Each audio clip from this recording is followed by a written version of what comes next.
Tell about your Andy Warhol painting that could have been. Oh, oh yeah. Yeah. Oh man. Okay, I also knew Andy Warhol and I had a great curiosity conversation with him and became friends. Like I could see him often in New York.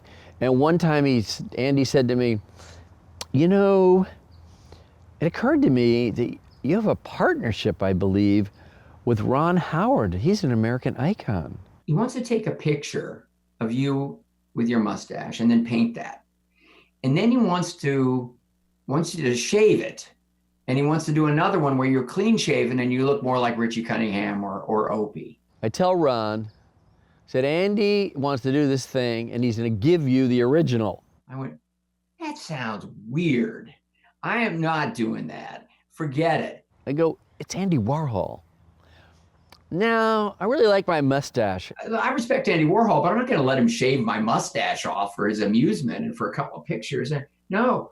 About, 4 or 5 years later, Ron and I were used to, when a movie that we made came out, we would go to the movie theater on Friday. So I had this movie called Cry Baby. It was either going to be a smash hit or a flop.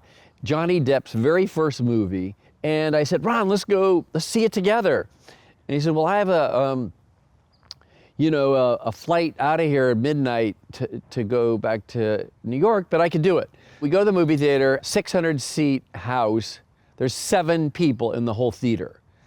Total wipeout flop. It was so hurtful to us that this movie had been so disappointing, even though we really liked it, that we sat around at Brian's house and started sort of drinking wine or margaritas or something, just to ease the pain. And he went to the airport, and he got there early, and he went to the bathroom. And I looked at my mustache, and I didn't like it anymore.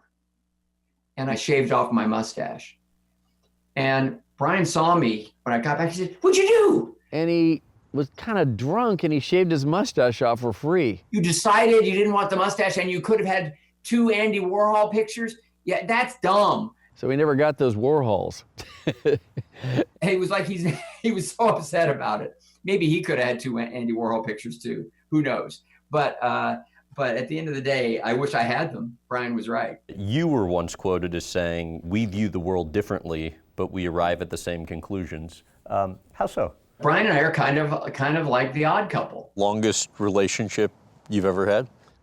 Ever. It's a lot longer than anything. It's been almost 40 years. It's the longest partnership in all of Hollywood's history.